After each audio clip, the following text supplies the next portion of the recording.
I think we're going to win the championship. I'm sorry. I said I think we're going to win a championship, but I lied.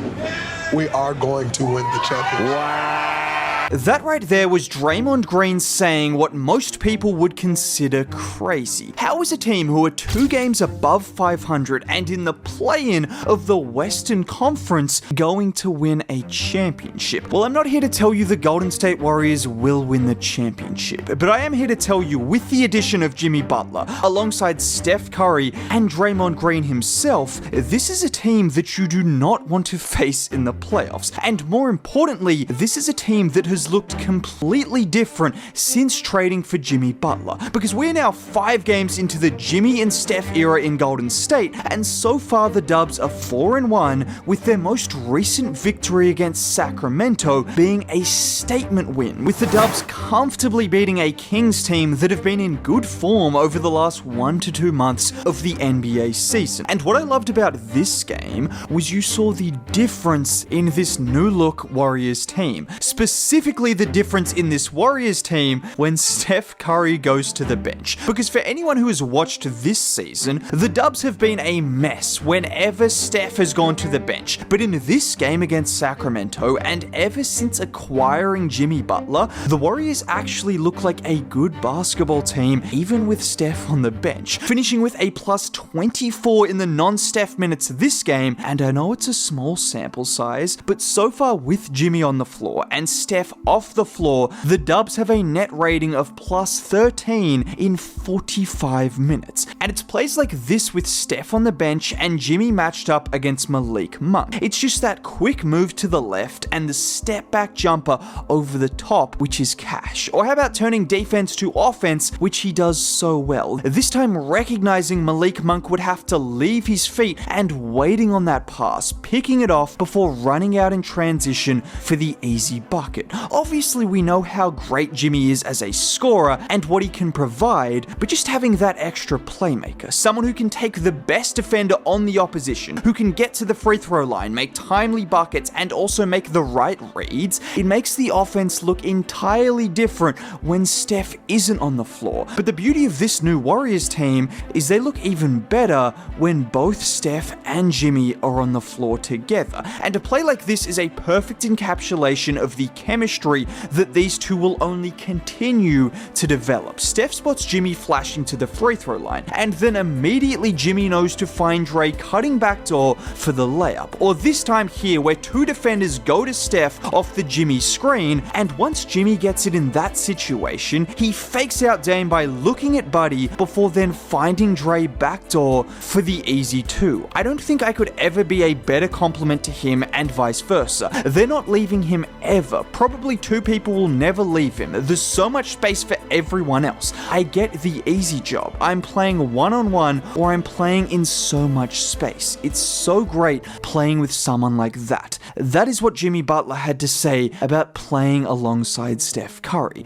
Guys, this is Jimmy Butler. He's used to seeing double teams himself. He's used to getting the best and second best and third best defender after he torches the first 2 of those defenders on a nightly basis. Now he's seeing single coverage or at times having an opportunity to operate 4-on-3 in the half court. Of course he's going to make it look easy. But if there is one aspect of Jimmy's game that has stood out above every other aspect, it has been his ability to get to the free throw line. You guys all know that the Dubs have always struggled at getting to the line. Some of that is because of their play style and players. Some of it is because the refs seem incapable of giving Steph a good whistle, but Jimmy is a guy that you simply can't keep off the free throw line, and this is so beneficial in a number of ways, and Steve Kerr said it best. The fact that Jimmy went to the line 15 times versus Chicago shows you the power of free throws. The ability to get your defense set and settle a game down is a big change. We don't go to the line much, maybe that's about to change. That's exactly what it is though. The ability to slow down the game and allow the likes of Draymond and Jimmy to then quarterback the defense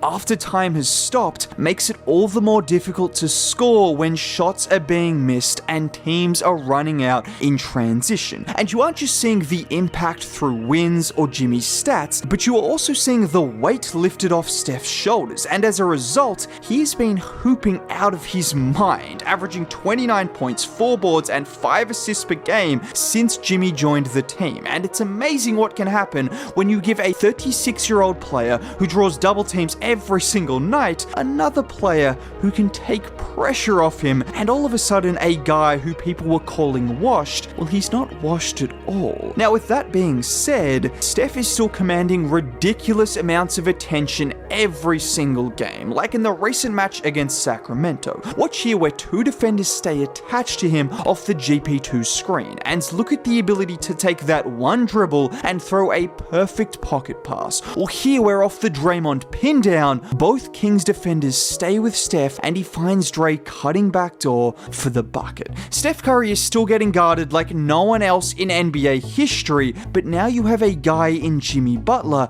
who can make defenses really pay and start to question if they need to change their strategy. Now, we've talked about Jimmy, we've talked about Steph, but Brandon Podziemski also deserves some credit, because after people were calling him the worst player in the NBA to start the season, yes, he has drastically turned things around, averaging 14.5 points, 5 boards, and 4 assists per game over his last 13 matches. And those numbers might not seem crazy, but you have to consider this is someone in his second year on his rookie contract, coming off the bench in most of those games, so to get that kind of production is a huge positive, and he deserves a massive apology from a lot of people, because it was one thing to criticize him, which I did myself, but some of the things people were saying about him was entirely ridiculous, and we are seeing that right now, with him looking like the 3rd or 4th best player on this team. Now, that is without mentioning the guy who is coming back from injury at some point in time, and that is the X factor for this Warriors team, Jonathan Kuminga. Whatever you think of Kuminga's potential or if he's worth a max contract, this is a good NBA player. He's a guy who makes this Warriors team significantly more dangerous, and in a way, he gives you some of those same traits that Jimmy does, just on a much less polished level. But despite not being the most polished player yet, over his last 17 games prior to injury, Kuminga was averaging 20 points, 5.5 rebounds, and 2.5 assists on 47% from the field. And by the way, more than half of those games were off the bench. Whether he comes into the starting lineup or as the 6th man, the scoring, the rim pressure, some added playmaking, and hopefully some good defense adds a completely different dimension to a Dubs team that already looks completely different with the addition of Jimmy Butler. And then you have Quinton Post, who has been knocking down threes, Moses Moody has been looking great, Buddy Hield, well, one night he looks like Steph Curry, the other night he looks like he doesn't even belong in the G League. But if you can get the best version of him alongside this new and improved Warriors team, you are seeing that this is a team that could at the very least make some noise come playoff time. And if you want to see me continue to talk about that going forward, consider subscribing, dropping a like on the video would be cool. Most importantly, have a great day.